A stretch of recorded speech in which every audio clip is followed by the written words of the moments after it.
take part in the ceremony this evening. Collectively, this graduating class does rank first academically in our school's history, but they could not accomplish this feat alone. I would like to recognize all the people who have helped you reach this milestone, graduates today.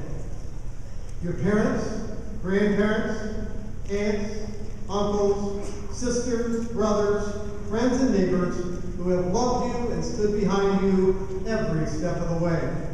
Congratulations, families. I want to also acknowledge our devoted teachers and our staff at every level, from kindergarten all the way up, who believed in you, helped you find your passion, and never treated teaching like a job, but rather as a calling. We are here today because every single one of you graduates pushed through difficult times and decided you would stand tall and succeed. To be defined by your dreams you hope to fulfill. We've had a wonderful 4 years together, but this senior year, it's one I'll never forget. The class of 2011 led us through a homecoming in the fall that included the first entire community pep rally. Then 900 students attended the homecoming dance. How about the perfect 10-0 football season that we'll always remember with fondness?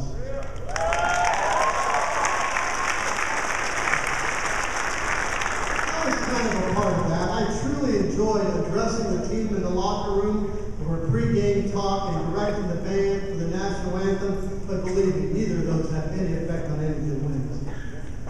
I watched as our seniors led in the Ohio Model United Nations with more representatives on the General Assembly and took home more awards than any other high school in the state of Ohio. How about the musical Hairspray? I stood with you and applauded through 4 sold-out shows as Mr. Lindbergh and our students transformed our drama department into a blockbuster community theater. Once again, our talented seniors took center stage, wowed the audiences, and created lasting memories. Our soccer teams, swimming, and lacrosse teams all went deep into the state playoffs. I was so inspired watching our cross-country team run, as Siler announced, at the state meet that I began training the very next day and ran and finished my first half marathon a few weeks ago. Thanks, guys.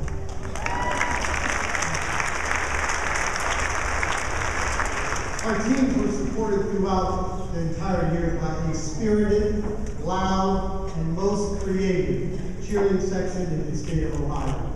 Whether it was superhero night, surfing themes, or Blue Out for Autism, the students were at the heart of our success. You really made this principal very proud. I watched with pride as our mock trial and science Olympiad students defended their way to the State House in Ohio State. We danced the night away just down the street in the Arena District for our winter formal. We celebrated college athletic signings, watched in awe as our Black History Month assembly once again transformed our high school. We sat respectfully through James Bradley's different student lecture. The middle of Peace Week marked the arrival of Martin Luther King Jr.'s speechwriter to New Albany. His name is Clarence Jones. Mr. Jones gave us a first-hand account of his days as a freedom rider and civil rights participant. He walked with Dr. King through Selma, helped to make civil rights changes in Montgomery, and stood behind Dr. King in Washington during that famous speech that transformed a nation. After the student lecture, our students, led by our seniors, gave Mr. Jones the gift of chamber theater, using his book, his words, his emotions as a backdrop for an unforgettable presentation.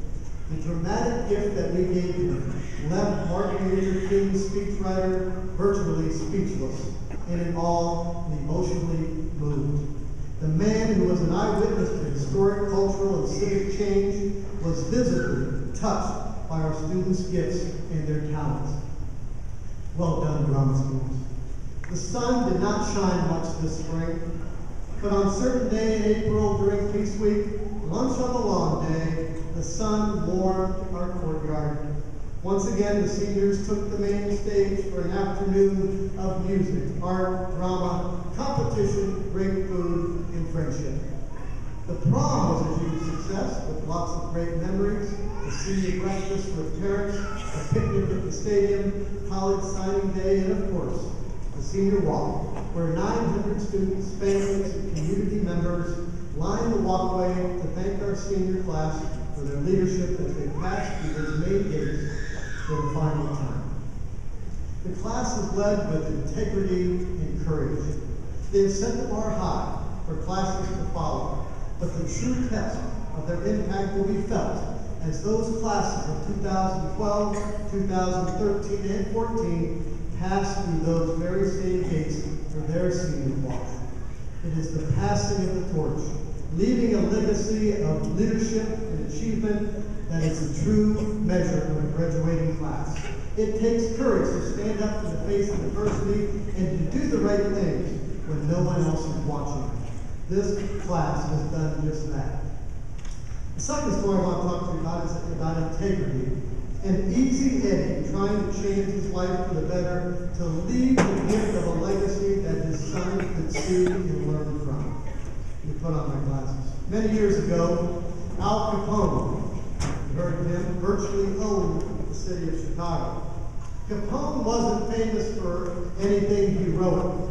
He was notorious for enmeshing the Windy City in everything from bootleg booze to prostitution to murder.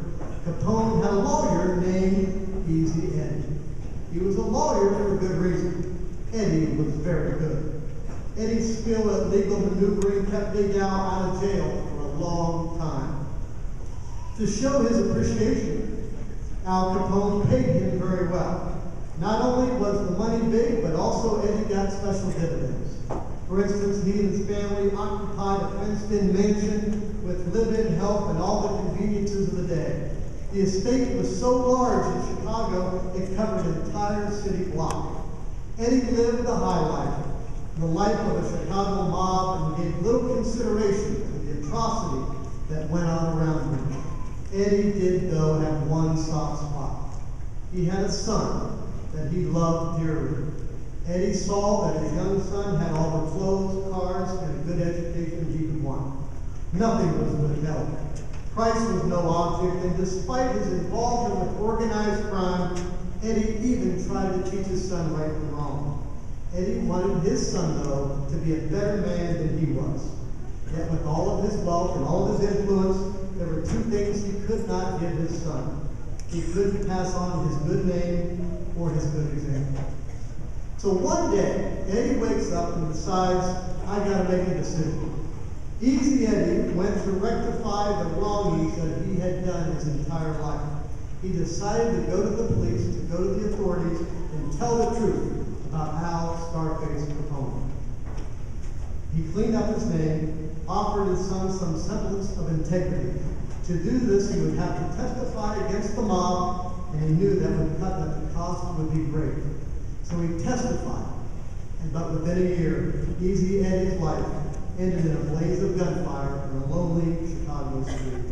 But in his eyes, he had given his son the greatest gift he had to offer at the greatest price he would ever pay. My next story about courage. In World War II, it produced many heroes. One such man was Lieutenant Commander Butch O'Hare. He was a fighter pilot assigned to the aircraft carrier Lexington in the South Pacific. One day, the entire squadron took off on a mission. After he was airborne, he looked at his fuel gauge, and it had read 0. Someone had forgotten to top off the top of the tank. He would not have enough fuel to complete his mission, and he had to get back to the ship. His flight leader told him to return to the carrier. Reluctantly, he dropped out of the formation and headed back to the fleet. As he was returning to the mothership, he saw something that turned his blood cold. A squadron of enemy aircraft were speeding their way toward the American fleet. The American fighters were gone, and the fleet was all but defenseless. He couldn't reach the squadron and bring them back in time to save the fleet. He was on his own. The only thing left to do, he must somehow divert the squadron from the fleet. Laying aside all personal thoughts of safety, he dove into formation at the enemy planes. Wing-mounted .50 calibers blazed as he charged in, attacking one surprised enemy plane and then another. Butch wove in and out of the now broken formation and fired at as many planes as possible. Finally, the exasperated enemy squadron took off in another direction. Deeply relieved, Butch O'Hare and his tattered fighter limped back to the carrier. When he landed, he reported in and related the event surrounding his return. The film from the gun camera mounted on his plane told the entire tale. It showed the extent of what Butch's daring attempt to protect his fleet had done. He had in fact destroyed the enemy aircraft. This took place on February 20th, 1942. And for Butch's action, he became the Navy's first ace of World War II and the first Navy aviator to win the Congressional Medal of Honor. A year later, Butch was killed in aerial combat at the age of 29. His hometown would not allow this World War II hero to fade, and today, O'Hare International Airport in Chicago is named in tribute for the courage of this great man. So the next time you find yourself at O'Hare, give some time and thought to visiting Butch's memorial displaying his statue and his Medal of Honor. It's located between Terminal 1 and Terminal 2. What do these two stories have in common? Butch O'Hare was Easy Eddie's son. I encourage all of you to continue to craft your character and reputation to model integrity, exhibit courage, and pass these characteristics on to your siblings, fellow students, future co-workers, and eventually your children and grandchildren. Leave a legacy of honor and build a reputation of character and integrity. As we gather together for the last time in this beautiful space, I want to extend the invitation to all of you to always feel that you are part of our New Albany family. Your parents will tell you that these 12 years have flown by. Where'd they go, Mom and Dad? The years will not be remembered by the events, but by the people who crossed your path, helped you find your way, or were just always there for lending a nice ear. Oliver Wendell Holmes once said, "Where we love is home, home that our feet may leave, but not our hearts."